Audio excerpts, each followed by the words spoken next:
Bakit ka naman namin lulukuhin? Magkukumpare tayo. Kaya nga. Ah, Sandali lang! Tatapusin ko muna itong nilalaban ko! Ano, mag-enjoy ka dun, pare. Ibaba niyo ako!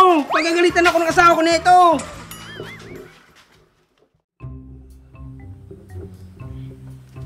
Pare, kumusta na kaya si parang Anjo? malamang sa malamang. Sigurado ako, naglalaba yun. Kung sa bagay, paano natin siya maayang magpunta sa ibang purok kung naglalaba siya? Paano nga ba?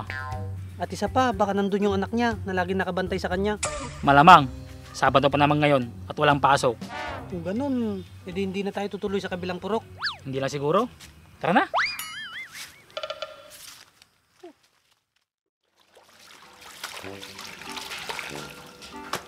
Ang hirap naman ng ganito.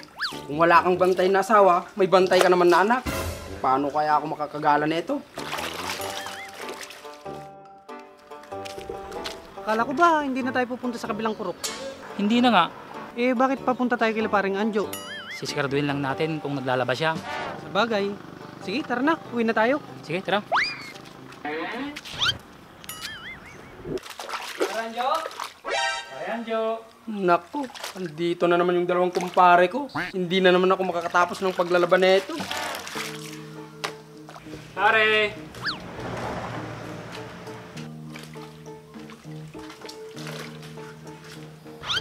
Iba pare, tama ako.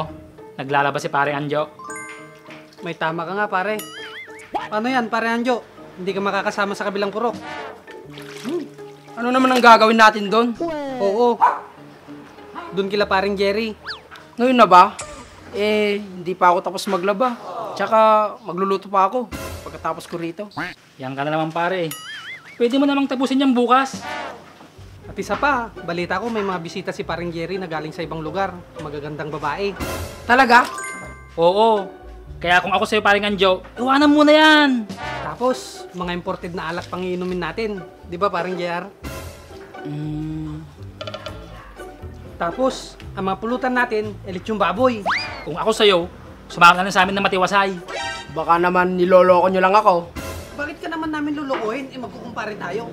Kaya nga. Ah, Sandali lang! Tatapusin ko muna itong nilalaban ko! Ano, mag-enjoy ka dun, pare. Ibaba niyo ako! Pagagalitan ako ng asawa ko nito! Bitawan niyo nga ako! Aray! Bakit niyo ako binitawan? Sabi mo kasi bitawan. Di binitawan ka namin. Di ba, paring JR? Sabi niyo mga imported ang inumin natin. Bakit puro bilog naman yung mga nandun? Yung isa, lambanog pa ata yun. At ang sabi niyo, lechon baboy ang pulutan. Yun pala, inihaw na tuyo lang ang pulutan natin. Sa susunod, di na ako maniniwala sa inyo. pare, nag-enjoy ka naman sa mga babae, di ba? Oo nga. Kursunada ka pa nga nung isa eh. Anong nag-enjoy ang mga sinasabi nyo? Mga gurang naman yung mga kainuman nating mga babae. Grabe ka naman pare. Mga chika babes mga yon. Baka naduling ka lang sa kanila. Oo nga. Di ba, niyaya mo pa sa likod ng bahay yung isa? Di ba, para JR? Oo pare. Tapos hinalikan mo pa. Hinalikan ko? Oo pare. Ganun ba? Bakit lasang formalin tong laway ko? Yan nang hindi ko alam, pare. Basta ang alam namin, nag-enjoy ka pare. Tama. Kaya, mabuhay ka, paring Anjo. Dahil nakatikim ka ng hindi napapanis na laway. Umalis na nga kayo. Hindi na ako maniniwala ulit sa inyo sa susunod. Sinasabi mo lang yan kasi lasing ka na pare. Alam mo, pare, sa susunod na araw, birthday ng anak ni paring Jerry. Ngayon, yung anak na naman ang magbe-birthday. Oo pare.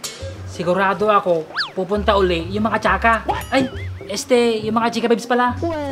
Tigil-tigilan nyo nga akong dalawa. Dahil hindi na ako magpapauto sa inyo. Pare naman, wag ka naman ganyan.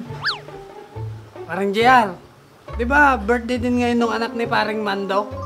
Sinong Mando? Mandurugas? Hindi. Yung kapitbahay ni paring Herbert. Herbert? Yung prinang namin? Oo. Yung isang cameraman natin. Ah, oo. Nasabi niya sa akin nung nakarang araw. Di ba nung nakaraang birthday niya, ang gaganda at ang sisexy ng mga bisita niyang babae? Oo, pare. Tara na. Punta tayo doon. Tara. Teka mga pare. Sama ako. Di ba lasing ka na? Kaya nga, Isasama niyo ako o pagkakalat ko na meron kayong ginawang kalokohan nung isang gabi sa plaza. pare. Nabuking ata niya tayo. Hindi naman siguro. Sige, isama na lang natin siya.